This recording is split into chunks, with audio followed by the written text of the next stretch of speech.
Hey guys, Jeffries here, and welcome back to the Jeffries network on OpenTTD. Now this time we are starting at PIT1. And why am I saying this time? Well, actually this is my second attempt at recording episode 28.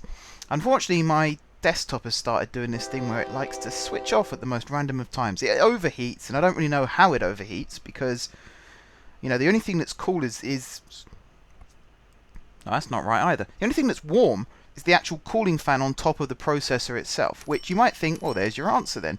But actually, no, it's not really an answer because you expect that to run hot anyway. The idea is that's what runs hot, and then all the heat is displaced via the rest of the cooling system. But not fully, because a lot of that energy is given off as heat, most of it's given off as sound, some of it is even given off in other forms, which I'm not going to go into right now because this isn't a physics lesson. Anyway, we're here at PIT1. Originally I started over here at Chutberg, and I did a little bit of a rebuilding job, which will become clearer later on in today's episode. But I'm going to basically go back over what I did at the start of my previous attempt, but I'm going to alter it just a tiny bit, because actually what I did before compared to what I want to do now are two different things. So it makes sense to do them as two different things. So, first thing I want to do is start over here. This nice little area that we've got going here. And what I'm going to do is find a location to build a depot. And actually, here is not a bad place. Here is not a bad place. We're going to go third rail. And we're going to go down to... See, I wanted to do the shed, but I think what I'm actually going to do is this type again. And I'm going to go 3 tracks, 4 tiles long. In fact, no, 4 tracks, 4 tiles long. And we're going to stick that about here. We're going to make sure that it's a separate station. It's not part of any other network. Or any other station, I should say. We're then going to draw a line. In fact, what I need to do now is delete this iron ore mine, which I didn't want to do originally, but I'm going to have to now. Not really got much of a choice. We're then going to do this, we're going to do this, and we're going to stick that track in like so. This is our new storage, train storage area for our new set of lines. And I hear you asking, what new set of lines? Well, that's the part of today's episode. We're expanding our metro network, guys. It's been coming. I need to change this again a little bit as well.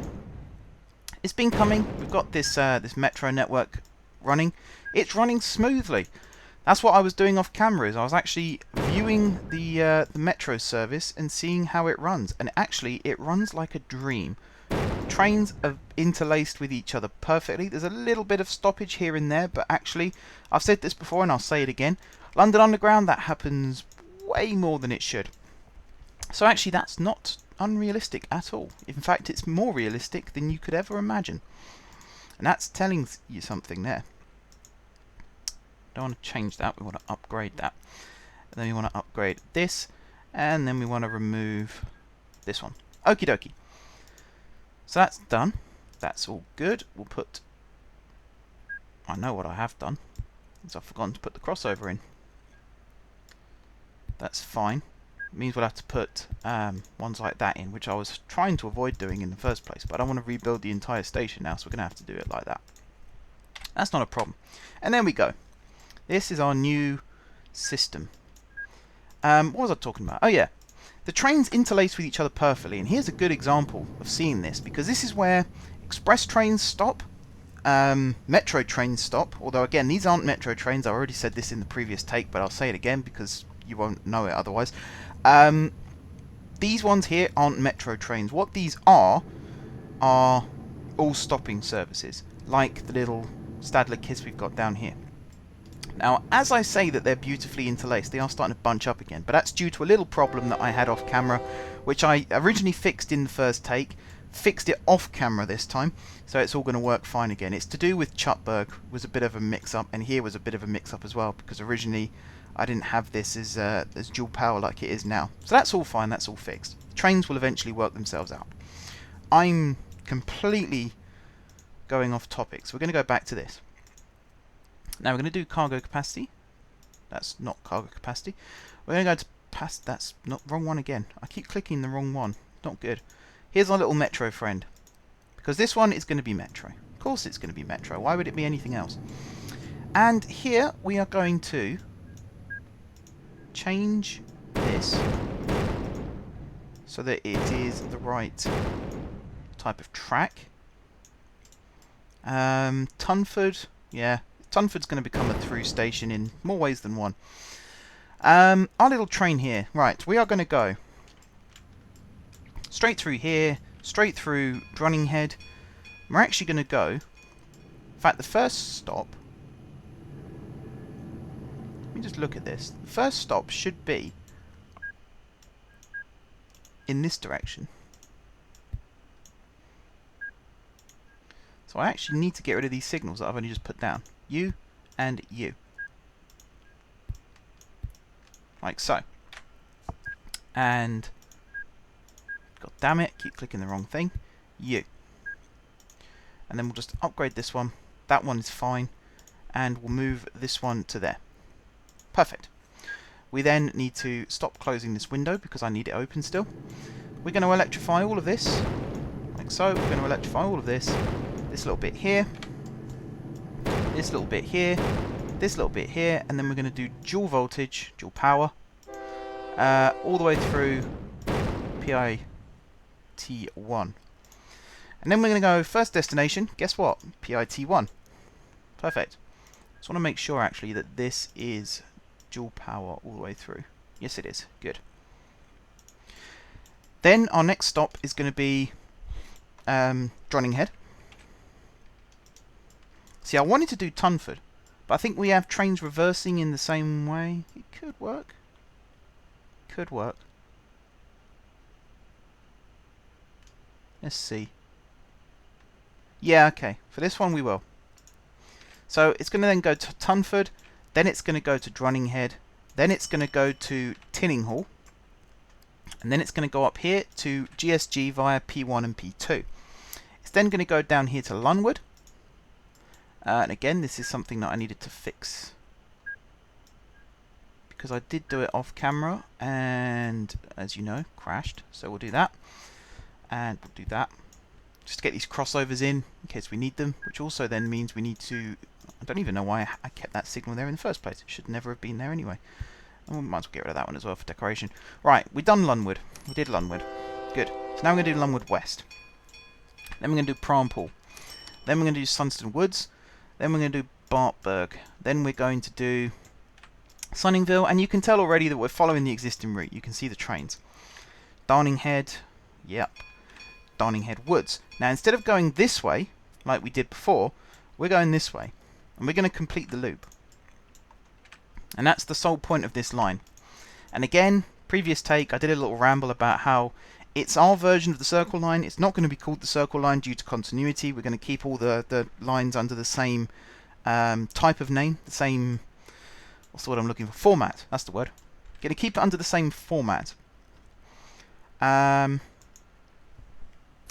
Tinninghall is actually going to be served 4 times on this route, which is quite good. So yeah, we're going to be doing this. So I'm just trying to make sure that I get the right stops. It's not going to be called the Circle Line, even though technically it's not a circle, it's a spiral, but we're also not going to call it the Spiral Line because it doesn't fit in with the format. And if you're managing to keep up with what I'm saying, then well done, because I'm starting to lose it. I'm just going to carry on with talking about the route. So Tinninghall, Dinbridge, Pinningwell East, Benwell, Ford Grondhatton Ridge, Ford Grondhatton Ridge Valley, Prinhill City West, Darninghead, Darninghead Woods, which again we don't want that to be called that. We'll call it Darninghead Wilson Street or something like that. There we are. Darninghead North, heading back down familiar territory now, so Prinhill City, Sunningville. Yeah, sorry, I had a complete brain fart then and thought I was doing the wrong way, but I'm not. Bartburg, Sunston Woods, Prampool, Lunwood West, Lunwood, spotting a theme there.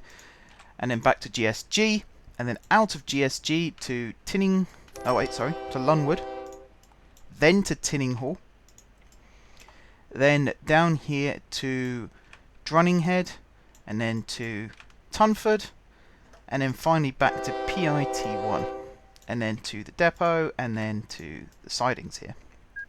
Now I'm going to save the game really quickly, in case my PC does decide to overheat again.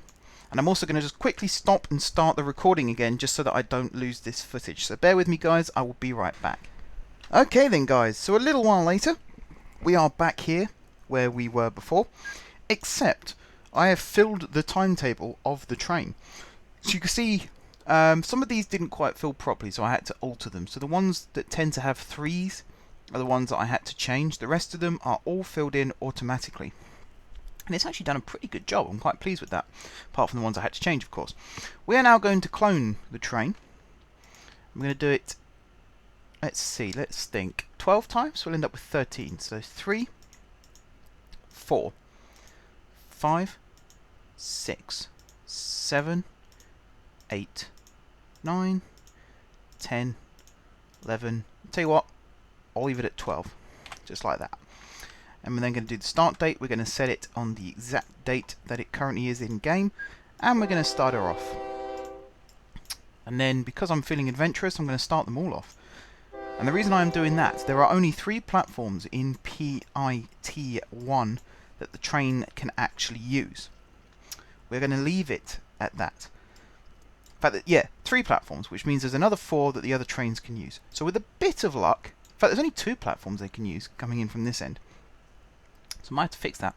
With a bit of luck, we will end up with this all evened out properly without trains getting in each other's way. And that is going to work out quite nicely, actually. There's a little bit of a queue building up here, but that should be absolutely fine. And that is going to go on its merry way. Did that just empty? I'm making stuff up there, I'm sure I am. I can't believe that would have just emptied. Okie dokie. Now we're going to do something. How many trains have we got left in here? 3 more left in here. So we're going to go away and do something else for a minute. And I know I said today was going to be a metro episode, but I don't want to disturb those trains whilst they're starting up. So we're going to come over here instead. We're going to choose electrified. We're going to get rid of that. Whoops, I did not want to do that. I'm going to have to put that back in. That was a very stupid thing to do. Do not do that. If you're watching this video and you want to take the ideas for yourself, do not do that. Because Nennington, whatever you're called, now hate me. Why do you hate me? I've got trains stopping at your station, dropping off passengers. You shouldn't not be hating me. Am I going to have to bribe you? Thank you. I have to bribe them to build a station that 5 seconds ago I had in the first place. 3, and we'll just do that one. 4. And then we'll pop this there. We'll close all this once I have gotten rid of that. Like so.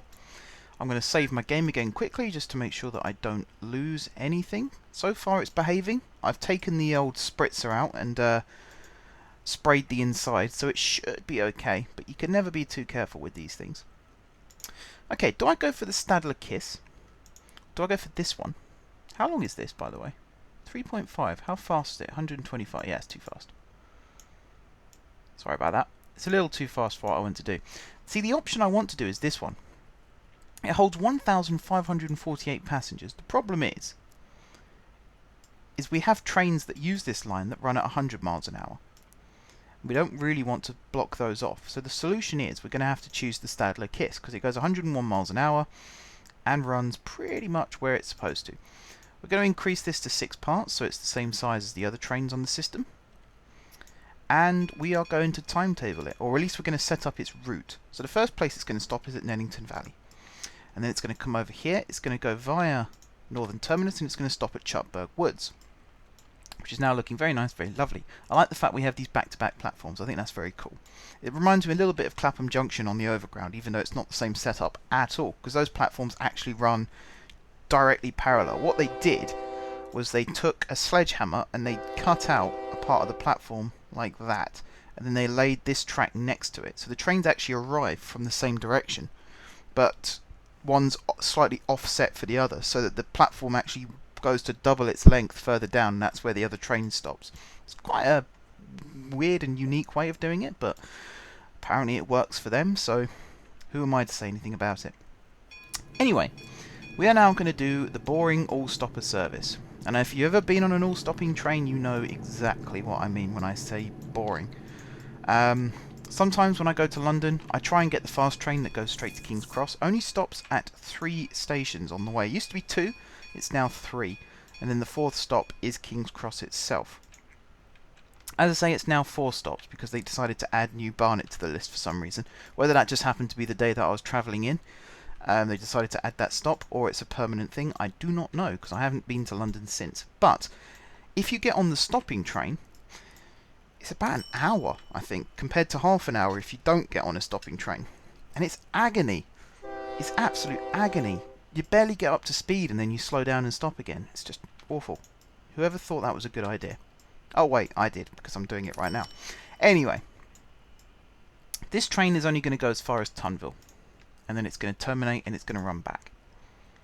Now, I was thinking of building a separate bay platform at Tunville, but my issue there is, where the heck do I build it? Because we've got high speed on this side, and we've got buses on this side, so it doesn't actually work. So the solution is just to run it into a platform. Although, having said that, I could perhaps cut out this platform here and turn it into a terminus platform. So if I go to buffer stops, which is up here, and stick in... which one is it? Oh, got it right first time. That very rarely happens. Very rarely do I get it right first time. But if I do that, and then cut out this tile, grab this, my good friend here, the Waypoint, stick that there. We're going to quickly do that. And we're going to go back to the bottom here. We're going to call this Tunville Bay. It's only going to be from the south. The north, I think we can get away with just... because there's going to be one more service that runs from here to Franpool. I remembered. Franpool. But obviously we haven't got to that stage yet, so we won't worry about it. Right, Sunningpool South. Sunningpool? Yeah, Sunningpool South Slow. You're then going to go to Fronley Market. You're then going to go to Pedhatton Woods. Excuse me. Tingfingford. Tarling Market. Goods trains are starting to get in the way as well, which is a little bit annoying. Charningbury. Minningpool. Suhatton Springs Woods. Buntown, which is a busy junction station, as I'm sure you can see. And then all of these ones, you get the idea now. All of these small stations that the other trains don't stop at. Like so. All the way back to Chutburg Terminus, Chutburg Woods, and then back up here to Nennington Valley. Then it's going to go to the depot, and then it's going to go to the depot. I'm going to change this to no loading, and I'm going to change this to no unloading. I'm actually going to change the name of this to train storage. Because that's the one, the key word I'm using now. It's not depot anymore, it's train storage. And I should remember that, because it's actually quite a crucial thing to remember. Right, no loading. Like so, and far end. Tunville Parkway, we're going to set that to far end now, because it is, as I said, a bay platform. We're going to flick this, we're going to pop this up here. Like that, we're going to pin that, we're going to drag this down, and we're going to set you on your merry way. Now we're going to leave that like that. We're actually going to set the group for it now. So it's an all-stopper electric, and it goes from Nennington Valley, which is NV, to TP via C. Now I'm going to change this to just C. Thinking about it, it's going to be 6 long. Now you're probably wondering, why have you not put the W? Because it's Chutburg Woods. Well, I've already said that I don't like the name Chutburg Woods. I can't actually remember if I said it in this episode or if I said it in the previous take that didn't quite work out. But right now I'm going to say that I don't like it. So here I'm going to go back into this one and I'm going to take out the W. This station is now just called Chutburg. Done. Now, that's already stopped at its first 2 stops, so I'm going to autofill it. We're going to watch it fill up, but it's all going to be lovely. Whilst it's doing that, I, of course, am going to come back down here, because we seem to have developed a bit of a problem with these metro trains, and I think it is just, yeah, it's as I predicted. So, there's a couple more trains stuck in there. They are going to work themselves out, don't worry. And they're not going to interfere with the other metro system, because this one here is dual voltage. And actually, this is something that I don't like about this game, and I've done it here for realism, and I've done it over at, in fact, right over here is a good example. I've done it here at Nennington as well.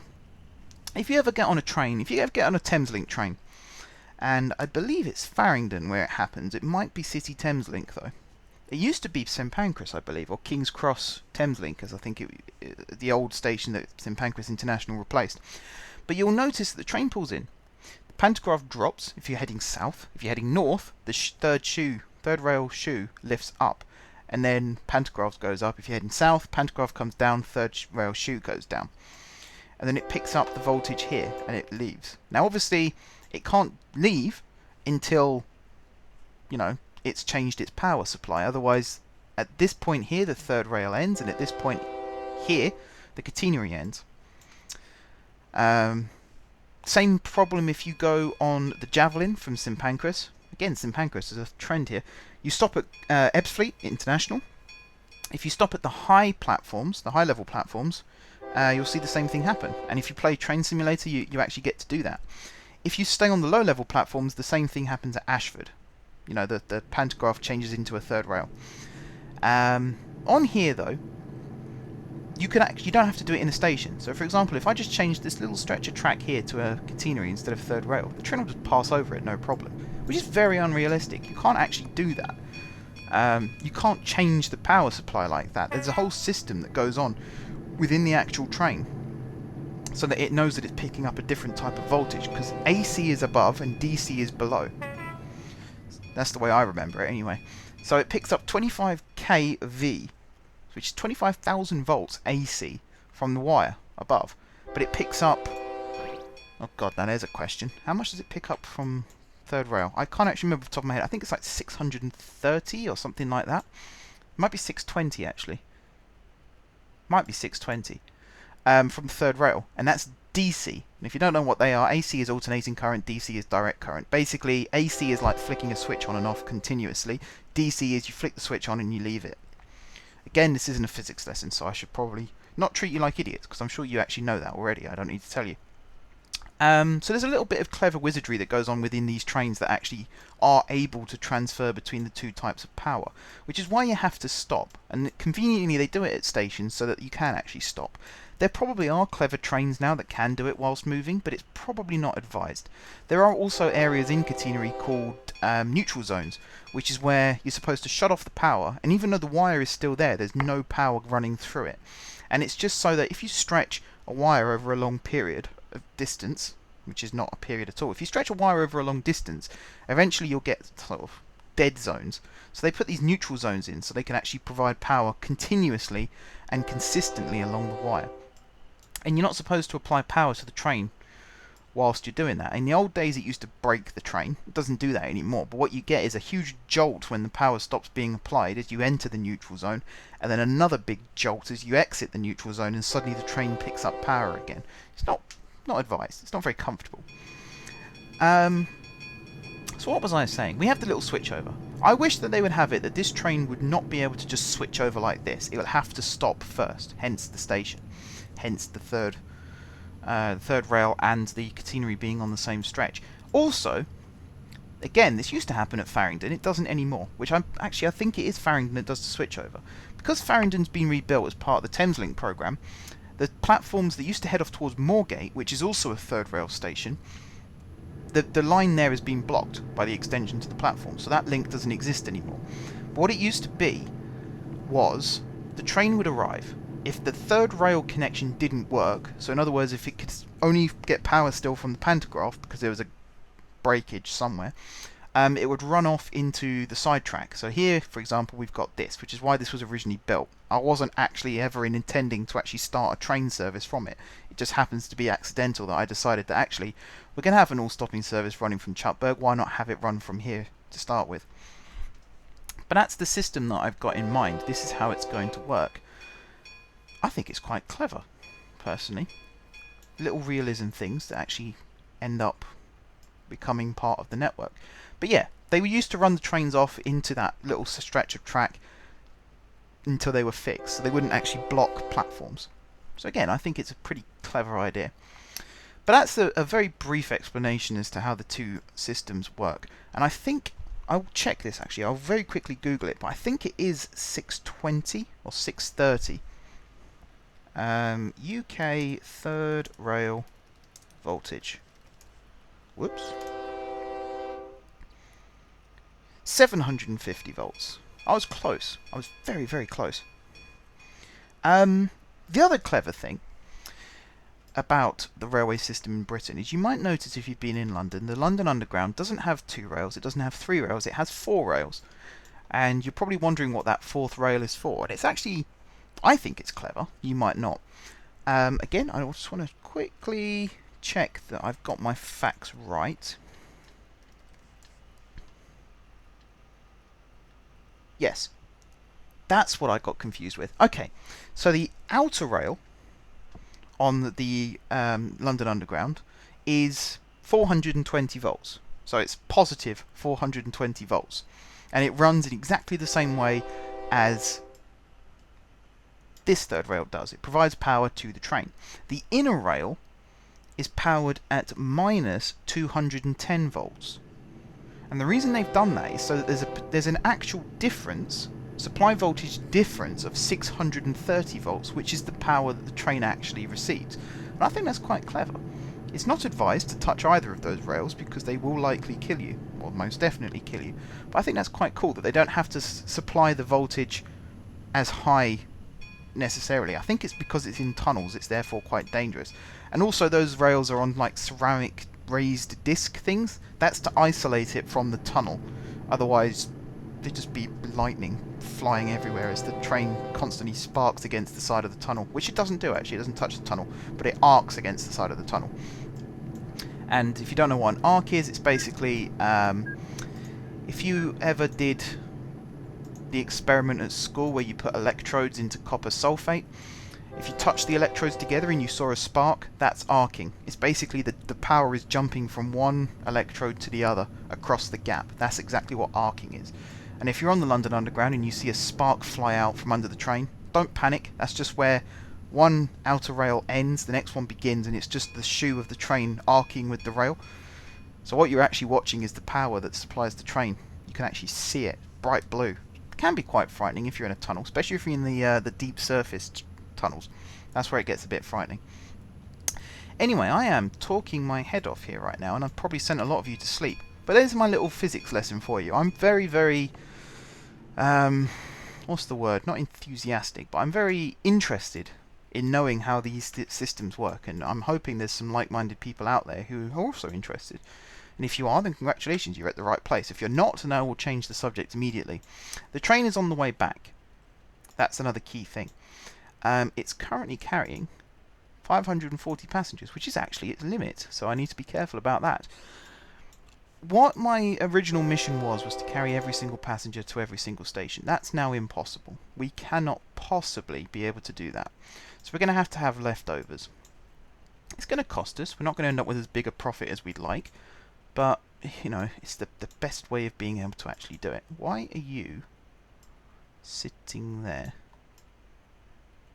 Aha, you're waiting for that train. How many signals did I take out on this stretch of track? Don't tell me that's the next one.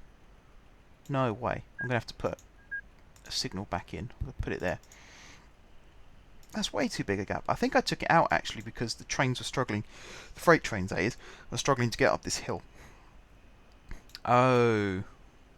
It's letting the freight trains go first. Why are you letting the freight trains go first?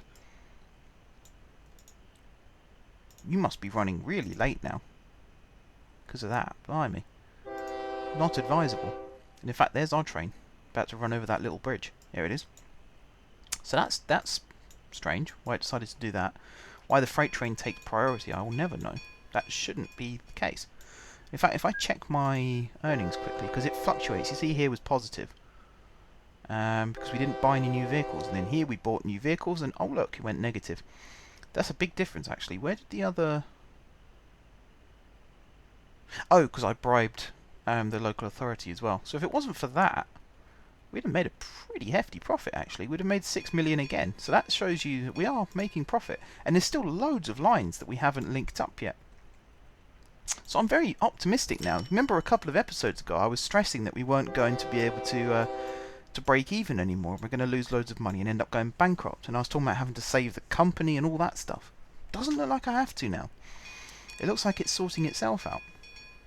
It is the age-old method of sometimes in order to save money, you must spend money. So I have bought a whole new load of trains, a whole new fleet of trains, really. Loads of new fleets of trains. But we've ended up with a system whereby we're earning money again. So it's not all bad, you know. We've got our little express trains here. You won't believe it, but this train actually goes 156 miles per hour. It never quite reaches that speed, though. I mean, it's there now, but it's going to stop again because this sodding freight train. Why are you all stopping? It cannot be just because of that. Why are you going so slow? Are you full of... Okay, you're quite heavy. That will be why. It's running heavy. That's annoying. I tried to shorten some of the trains to make that easier, but it didn't quite work out how I wanted it to, so... Oh well. Anyway, yes, this is working absolutely fine. I am going to start wrapping up the episode here, because it's about 40 minutes if you add the first part. No, it's half an hour, sorry, not 40 minutes. The original first take was 20 minutes. The second one I did was 10 minutes, because I did a lot of the stuff off camera. Excuse me. What I will do, though, is talk you through what's going to happen next episode. Because I'm torn at the moment, or I was torn, between do I fiddle around with the metro some more, or do I head back to GSG and start planning more services from here over to places like, and I always forget the name, where are you? Over here. Denfingfield. Yes. Do I start putting services to Denfingfield? Because this is where the money is, really. It's a long distance service. There's loads of money. The other thing, actually, and I've just changed my mind, I will actually do the other thing that I wanted to do in this episode, because I think it's better off being done in this episode. And again, it's to do with freight, but not in the way you'd expect. We have the goods EMUs, and they're good, I suppose. They don't run full very often, and I think because of their running costs, they actually cost me a lot of money because of that. So I'm kind of looking for something to subsidise that, so that, you know, good services help towns grow. And Guardtown is a very good example of a town that I don't necessarily want to grow anymore, because it's fairly big, you might have noticed. It stretches, I mean, don't forget, this is Lunwood, this is Prampool, so it's not all Guardtown, but Guardtown itself stretches about here to the north, and, I mean, Peddingham is that little area there. The rest of this is all Guardtown. And heading south, all of this here is Guardtown, all of this up to Guardtown St. Peter, which is still looking fantastic, by the way. I'm really pleased I did this rebuilding job, and I really want to have a crack at redoing St. George so it looks the same. I might even move the tram stop up onto this side of it here. But we'll worry about that some other time. The point I'm making is, goods help towns grow. So if we keep bringing goods into the town, we'll keep it growing. So this whole area here as well still got to be filled. There'll be another tram line that runs this way into Kintborough, maybe even over as far as Nanpool. It's all about expanding. This is Greater Guardtown, this whole area here, which is why it's been integrated into the metro network. If you look at places like London, there's Greater London. If you look at Manchester, there's Greater Manchester, I think it is. And Bristol sort of has, it's not called Greater Bristol, but it has that sort of area of influence, let's say. I want to sort of incorporate that idea, that concept, into Guardtown. Having said that, we have the goods coming in, but I want a mail service, and we had a mail service, but I got rid of it. So I want to bring it back, and I want to use the EMUs that we're using for the goods service, which is these ones. You can see they carry a fair old whack of goods, 480 crates. So if I was to buy one of these and fit it for mail, I imagine we'd be able to get a fair whack of mail on the move. And if you imagine every single station between here and Franpool providing mail, including stations like Quarston Junction, Tunford South, maybe even Planwell. Don't forget that we're going to be having aircraft landing here again soon, which also means we'll have to have a lorry service that links up the 3 terminals, because I can't really be bothered to do it the train. It'll be a bit messy if I try to do it the train. So we're going to do it with lorries instead. But can you imagine having all these... Well, it'd be just like the passenger service. You'll have all mail going to all the different destinations, depending on who wants it, where, why, and when. It's going to be fantastic. So I want to do that now. I want to get it set up. This is on its 2nd lap, and for now I'm just going to leave it. I'm going to leave it. I'm not too bothered about it. It's auto-filling. That's absolutely fine. I will finish that off camera. What I want to do now, though, is grab myself... Where are we? That's completely the wrong window. That's why it wasn't coming up. Mail. And we're going to do it by capacity. And you'll see here already, the EMU I want hasn't appeared. Why hasn't it appeared? It's supposed to be on here somewhere. Maybe I just... hang on. I need to remind myself what it's called. Maybe it doesn't carry mail. That would be embarrassing after I've bigged it up.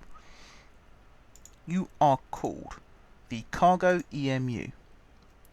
And I am really not seeing you. Maybe it's just because the capacity isn't as high as I thought it was. Oh dear. This is not looking promising. Okay, might have to rethink my plan. So we've got the Cargo Sprinter, which only does 87 miles per hour. We don't want that rubbish. We've got this one here. It's 4 units. Goes 87, so again, it's not fast enough. That's actually bugging me. Let me just see that. If I go down to goods. Alright, it's there. Is it not refittable to mail?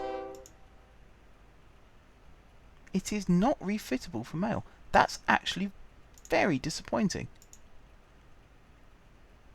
That's very disappointing, because I was going to use this perfectly for that. So I'm going to have to come up with a different... Oh, that looks horrible. Get rid of you. I'm going to have to come up with a different solution. So we're going to go for mail again. Keep saying that. This is 5 units long. It does 78 miles per hour. So let's do it by max speed. So we've got the HSA, 187 miles per hour. That's too fast. We've got this one here, which is the one we had before. The advantage of this is it can run off... it can run on rails that are also diesel, which could actually be an advantage in the long run. So I might just get this. And then if I find its associated carriages, which are somewhere on this list. Oh god, I had them before. I had a problem finding them before. It's not you, is it? Oh, it is you. Perfect. So you can go 218 miles per hour. We're not going to make you go that fast. So we're going to do that. That's about right. Total cargo is a lot. So the 84 is the actual the DMU in this case itself, and then the rest of it is made up from... I need to refit this so it's all mail. The rest of it is made up from... in fact, this might just come under a single number now. Yeah, it does. 378 bags of mail. That's a lot of mail. Actually, when you think about it, that is a lot of mail. But, I keep distracting myself. I've got to stop doing that. We are going to go to here, 3 and 4. And we're going to run into the platform at 3 and 4 at Guardtown. We're then going to go via Slough. We are then going to go via Quarston Junction. We're then going to go via here.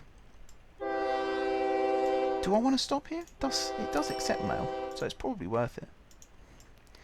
And then we're going to go to PIA. We're then going to go via the slow line, and you get the idea. We're going to follow this all the way along.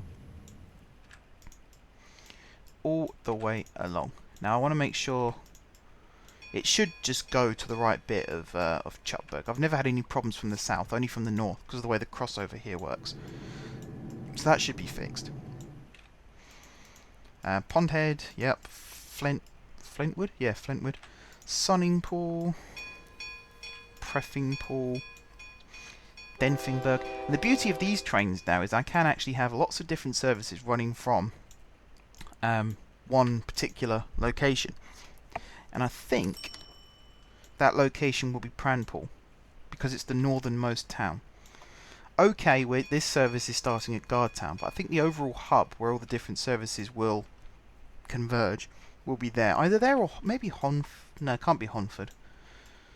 It's a tricky one. It's a tricky one. We might not even just worry about that. We might just have independent services running from central stations that happen to meet at certain points. That's probably the smartest way of looking at it. But anyway, we're right up here at Tunville now, so it gives you an idea as to how far this train is running, because it is running the distance. We're not going to flood this line with mail trains, because that would be a very stupid thing to do. We're probably going to have about 10 running on this entire service. I don't think that's too... I don't think it's too many, and I don't think it's too few. I think that's about right. It should be just enough to keep the supply going, which is the plan. And it should be enough to keep the money rolling in, which is definitely the plan. Right, so here, this is going to be an all-stopper, so it has to go to this far platform. I forgot I had this system set up, so I'm glad that that reminded me, actually. Otherwise, that could have been a little bit embarrassing. So Franpool Victoria, perfect. It's then going to run all the way back to Tenville. It's then going to run back to Brunwood. And you get the idea. All through these stations. Whoops, did I do that twice? No. Mootown.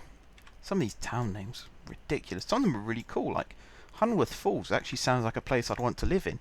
Mootown, Matown, however you say it, sounds awful. Wouldn't want to live there. And Frienborough, you remember the one we had from ages ago that I actually renamed the town because it was called Fartbridge. Who would want to live in a town called Fartbridge? And I am speaking as a citizen of a country where we do have some very, very strange town names in England. I can't even think of any off the top of my head right now, but there are some strange... Well, actually, there's one. I used to go on holiday a lot to the Isle of Wight, and we used to stay in a town called Cowes. Who knows why that's called that? It's C-O-W-E-S, so I don't think it's named after the bovine species. But even so... What a strange name for a town. And it's on the coast, and it's famous for a sailing festival, so I don't really know why cows would come into it. Someone please let me know, because my ignorance there is overwhelming. Any others? Not off the top of my head. I mean, we have strange towns in how you pronounce them, so there's one that's spelt G-O-D-S-H-I-L-L.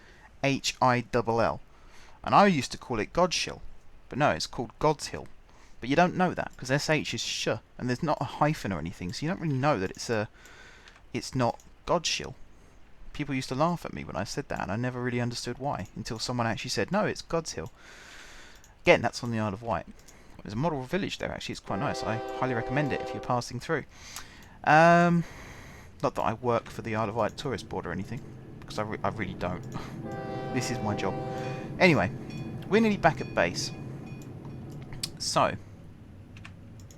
go through these. Frienpool. Oxford, actually. Oxford's another one.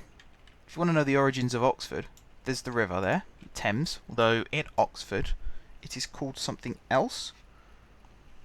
And again, I am looking it up. It's the exact same river. Isis. That's the one. It's a little bit awkward now, but the Isis. I-S-I-S. That's what the Thames is called as it flows through Oxford. Oxford itself, it used to be a crossing across the Thames, or the Isis, whatever you want to call it. Isis is the name of an Egyptian goddess, by the way, and that's how I prefer to remember it. But yeah, there was a crossing across the river, and a town was built up around that crossing because it was the only safe place to cross for quite a considerable distance. Of course, now there's bridges, but at the time, not so. The crossing was used for oxes, and in Britain, a crossing where you actually have to walk through the river to get to the other side is called a ford. So therefore the town, as it was called and then became a city, was called Oxford, which we now call Oxford. Clever. I love history. I don't know about anyone else, but I absolutely adore history. That sort of history. The other sort of history where you have to sit in school and read textbooks and answer really boring exam questions. I'm not a big fan of that side of it. But the rest of it, big fan of history. I love learning new things. You might have noticed that from actually watching my videos, but I think it's fascinating. Things like that, you never really, you know, Cambridge as well. It was a crossing over the River Cam, and it was a bridge. So what do you call it? Cambridge. Or as we call it now, Cambridge. Little things like that, see? I never knew them. And I'm pretty sure there's people across the pond and all over the world who don't know them. And, you know, you always learn something watching my videos. That's the plan anyway. Right, this is all fixed up and ready to go. I am not going to let you endure the torture of having to watch this train en route. I am going to do that myself. But next episode, when we come back, we'll have the first route that we did outside of the metro. So that little stopping service from Chupberg to Tunville. We'll have that all set up and done. And we will also have this mail service. Once again, I'm going to quickly save the game so that I at least don't lose my save. Actually, I probably should have saved the footage first, but I'm going to do my wrap up now, so hopefully it's okay. Thank you very much, guys, for watching. If you haven't subscribed to my channel, be sure to click the subscribe button. If you have already subscribed to my channel, thank you guys for your continued support. Don't forget to leave a like if you enjoyed the video, and of course if you're enjoying the series. And one more thing I want to say, if you have any suggestions whatsoever for this series, lots of people have been suggesting things, but there might be a few of you out there who want to suggest something but not sure if you can or not. Of course you can, just drop it in the comments box. Everything is read. 99% of the time, your idea will actually be used. I guarantee it. I will try and give credit. I never steal people's ideas and claim them as my own. I will always try and say, such and such inspired me to do this. As you know, this entire series has been inspired by Zest Husky Plays, so I strongly suggest you check out his channel as well, because he's a genius at this game. He knows a hell of a lot more than I do. But yeah, if you have any ideas, let me know. And until next time, I will see you soon.